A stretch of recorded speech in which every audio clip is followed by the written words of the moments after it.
मीरा बन ठन के मनु को तिहाड़ जेल से लेने आई थी। उसी ने अपने वकील की हेल्प से मनु को बेल ही नहीं बल्कि बरी करवा दिया था।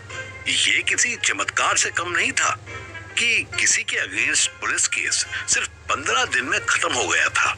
हालांकि इसमें रागिनी शेरावत की भी हेल्प शामिल थी। एक बार मनु के बारे में सच जान लेने के बाद उसने भी अपनी तरफ से मनु के अगेंस्ट केस लूज कर दिया था। जेल से निकलकर मीरा मनु को सीधे अपने 4 स्टार होटल उमराव में लेकर आई थी। अब थोड़ी सी नानुकुर के बाद मनु उसे किस करने लगा था। ये मीरा की लाइफ का फर्स्ट किस था और मनु भी बहुत टाइम बाद इतना फ्री होकर किसी को किस कर रहा था। मीरा भी धीरे धीरे खुद को सरेंडर करने लगी। वो धीरे से मनु के कान में बोली, ज्यादा दर्द तो नहीं होगा ना? दर्द क्यों होगा? मेरा फर्स्ट टाइम है ना, मुझे थोड़ा डर भी लग रहा है। तो फिर रहने देते हैं।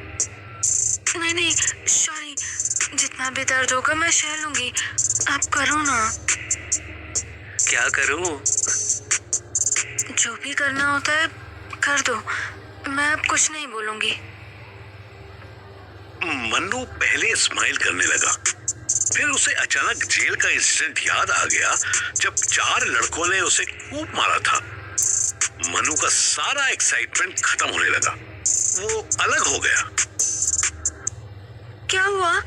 आप बुरा मान गए क्या? सुनो तो, मैं अब नहीं बोलूंगी कुछ।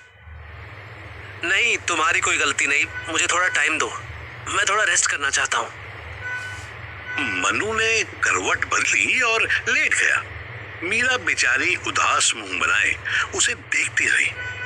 मनु 2 मिनट भी चैन से नहीं लेटा था कि उसे शिवानी और गौरव की याद आ गई। उसने अपना फोन चार्जिंग से निकाला। मेरा फोन चार्ज हो गया है, तुम यहीं रुको, मैं अभी आता हूँ। आप जाओगे कहाँ? आपके कपड़े तो गीले हो गए होंगे। मनु को याद आया कि वो तो सिर्फ टॉवल में था। यही हैरानी की बात थी कि अब तक उसका टॉवल खुला नहीं था। अगर मीरा की जगह कोई एक्सपीरियंस लड़की होती तो सबसे पहले टॉवल ही हटाती। आपको पर्सनल कॉल करनी है ना?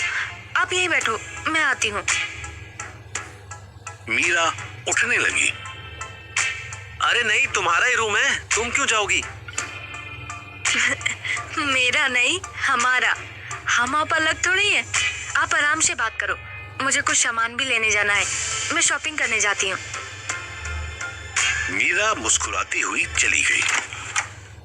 मनु ने सबसे पहले गौरव को फोन मिलाया। हेलो मनु सर, आप ही हो ना? कैसा है तू? कहाँ है? सर मैं तो घर पे हूँ। आप कहाँ हो? बाहर कब आए? आज ही थोड़ी देर पहले आया। तू घर पे क्या कर रहा है? अरे सर, बिहार से आने के बाद बहुत मुसीबत हो गई है। मम्मी पापा ने जीपीएस लगा दिया है। मैं एक बार तिहाड़ मिलने भी आया था आपसे और पापा को पता चल गया। उन्होंने जो धोया ना मुझे, अभी तक पैर पे निशान है। तेरे बाप ने तुझे इस एज में मारा? मारा? अरे सर जी, धोया है। जैसे धोबी कपड़े को धोता है ना, वैसे धोया है। बेगैरत बेशर्म, ऐसे घर में तू रह भी रहा है जहाँ तेरे आने जाने पर भी ऑब्जेक्शन है? क्या है तू, 5 साल का छोटा बच्चा? नहीं सर, वो तो नहीं हूँ, बट एक्चुअली हुआ ये कि... मत बता मुझे क्या हुआ क्या नहीं। अभी के अभी होटल उमराव हुआ, एयरपोर्ट के पास है, यहाँ आकर बता मुझे। अरे सर जी, कैसी बात कर रहे हो? अभी तो बताया कि जीपीएस डिवाइस। गधे के पिछवाड़े में डाल दे जीपीएस डिवाइस, अपने तकिए के अंदर घुसा दे उसे और खिड़की से आजा। वैसे भी शाम हो रही है, मम्मी को बोल दे कि तबीयत ठीक नहीं है, जब तक ना उठूं मुझे डिस्टर्ब मत करना। बहुत मुश्किल है सर, आप समझ नहीं रहे हो। मैं समझना चाहता नहीं हूँ गौरव, बहुत दुखड़ा समझ लिया मैंने सबका। अब मैं समझाने निकलूंगा, बहुत शराफत हो गई। अब अगर तू इस वीक टाइम में मेरे साथ नहीं है तो तू वेट कर, जब सबसे निपट लूंगा ना तब तेरे पास आऊंगा हिसाब करने। मन्नू को गौरव से बहुत सारी बातें पूछनी थी, लेकिन वो इतने गुस्से में था कि उसने बस अपनी बात रखी और फोन काट दिया। बीते 14 दिन उस पर बहुत भारी गुजरे थे। वो अंदर ही अंदर चिड़चिड़ा हो गया था। गौरव से झगड़ा करके मनु ने शिवानी को कॉल मिलाया। पूरी बेल बजती रही पर शिवानी ने फोन ही नहीं उठाया। मनु ने फिर ट्राई किया, फिर कोई जवाब नहीं मिला। शिवानी को बचाने के चक्कर में इतने पापड़ बेलने के बाद अब शिवानी कहां थी उसको पता ही नहीं था। अगली कॉल उसने मुस्कान को लगाई। हेलो मनु, तुम ही हो क्या? हाँ, मेरे फोन से और कौन होगा? थैंक गॉड ठीक हो। गायत्री से बात करनी है क्या? गायत्री से बात करनी होती तो मैं गायत्री को कॉल मिलाता ना। मुझे तुमसे बात करनी है। हाँ कहो ना, क्या हुआ, कैसे हो? गायत्री ठीक है अब? उसका पैर? गायत्री का हालचाल लेना है तो गायत्री को कॉल करना। अभी तुम ही ने बोला ना। मुझे ये बताओ कि तुम लोग पटना से आ गए या अभी वहीं हो? पटना से तो हम तभी आ गए थे, वहां रुकना वेस्ट ऑफ टाइम था।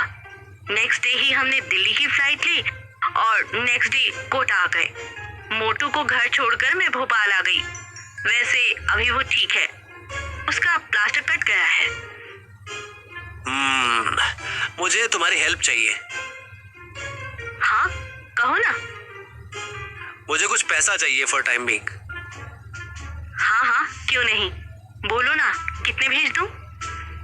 2 लाख। क्या? इतना पैसा मेरे पास कहाँ से आएगा? मैं एनजीओ चलाती हूँ, मैंने बैंक नहीं खोला है। तुम लोग ब्लैकमेल भी तो करते हो ना, उसका क्या? शट अप मनु, 10-20 हजार चाहिए तो बोलो, या 25 तक मैं भेज सकती हूँ। अपना अकाउंट नंबर भेजो। रहने दो, इतने की जरूरत नहीं है। अरे मुझसे इतने ले लो, बाकी किसी और से ले लेना। मैं हेल्प मांग रहा हूँ, जागरण की पर्ची नहीं काट रहा। कोई बात नहीं, तुम ये बात गायत्री को बता देना कि मुझे अर्जेंट पैसों की जरूरत है। क्यों, तुम खुद उसको नहीं बोलोगे? नहीं, अब तो नहीं। चलो बाय। मन्नू ने फोन रखा और एक नोटपैड ढूंढने लगा। उसे रूम के राइटिंग डेस्क पर पेन और पेपर दोनों मिल गए। मनु ने उस पर लिखना शुरू किया। राशिद, ऋत्विक और वो अंकुर, इन तीनों की बजानी होगी अच्छे से। लेकिन सबसे पहले चाहिए एक कार। मन्नू ने कुछ नाम लिखे, फिर लिस्ट बनाने लगा। एक कार वैगनारी सही है, 60,000 की। एक रूम छोटा सा, 10,000 विद सिक्योरिटी। 25,000 का मिनिमम फर्नीचर विद फ्रिज। एक गन। अरे यार, गन की तो रिपोर्ट भी नहीं करवाई। मन्नू ने फिर फोन उठा लिया और एक कॉल मिलाया। हेलो रागिनी मैम, अब मैं मन्नू बोल रहा हूँ, मनमोहन। अरे वाह, तो छूट गया भैंचोद। जमानत किसने करवाई? हाँ, मैं बहनचोद छूट गया, लेकिन जमानत पे नहीं, बाइज्जत बरी हो गया। अरे वाह, तो मुझसे तूने बधाई लेने के लिए फोन किया है? हाँ, 2 बधाई। रागिनी एक सेकंड के लिए चुप हो गई। मन्नू 14 दिन में इतना रूड हो जाएगा, इसकी उम्मीद उसे भी नहीं थी।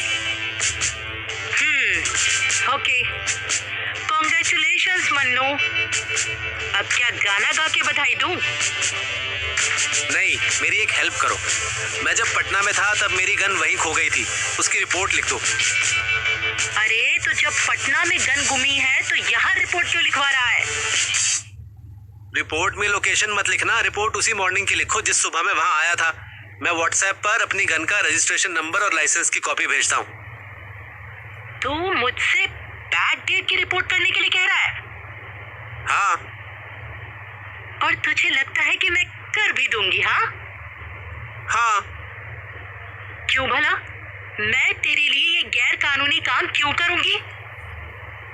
क्योंकि मेरे लिए कम से कम इतना तो कर ही सकती हो। ये जानते हुए तो कर ही सकती हो कि आपकी वजह से मैं 14 दिन नर्क में रहकर आया हूँ। उस नर्क में जहाँ मुझे रोज पीटा जाता था, उस नर्क में जहाँ मुझे सारा दिन धूप में खड़ा रखते थे और मैं तभी अंदर बैरक में जा पाता था जब मैं बेहोश हो जाता था। मेरे खाने में थूक दिया जाता था मैडम। और ये सब तब होता था जब मैं निर्दोष था और आपको पता था कि मैंने कोई रेप नहीं किया है। आप पहले दिन से जानती थी, पर आप प्रोटोकॉल फॉलो करने के चक्कर में इतना बड़ा गुनाह कर बैठी।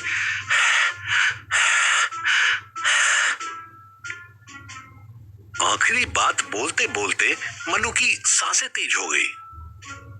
मुझे आपसे नाराजगी नहीं है मैडम, बस एक दो छोटे मोटे फेवर की उम्मीद कर रहा हूँ आपसे। आप नहीं करोगे तो मैं आपका क्या बिगाड़ लूंगा। आप हाकिम हो, लेकिन क्या पता मेरी छोटी सी मदद करने से आपको चैन की नींद सोने का मौका मिल जाए। कुछ सेकंड्स तक लाइन पर शांति रही, फिर रागिनी धीरे से बोली, रजिस्ट्रेशन नंबर भेज, मैं देखती हूँ क्या हो सकता है। Thank you madam. Thank you बोल रहा है या फेंक के मार रहा है?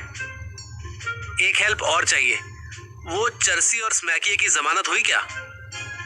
ना, उनकी जमानत अभी कहाँ होगी, 2-3 महीने में निकलेंगे। मन्नू के चेहरे पर गुस्सा झलकने लगा।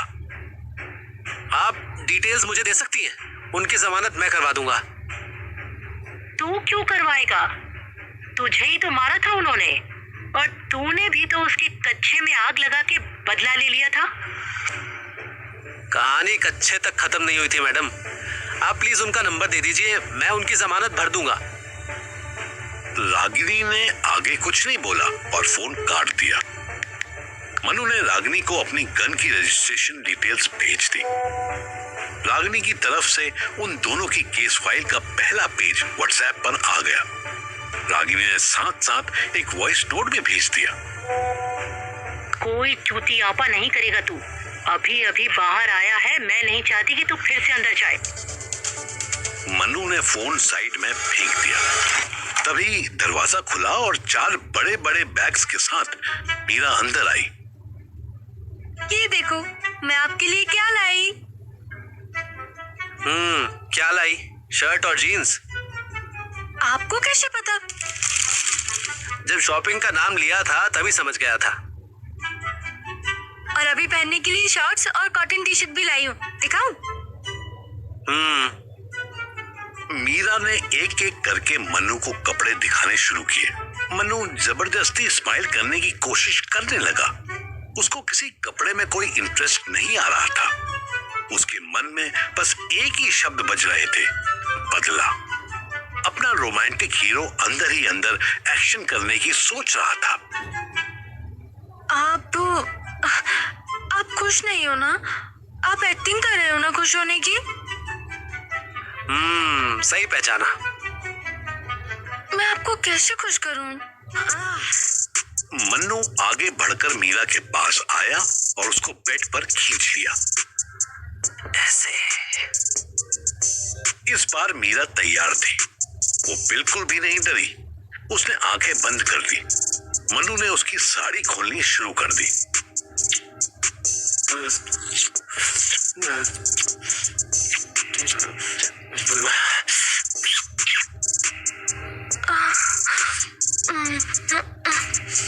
रुको, मैं हटाती हूँ।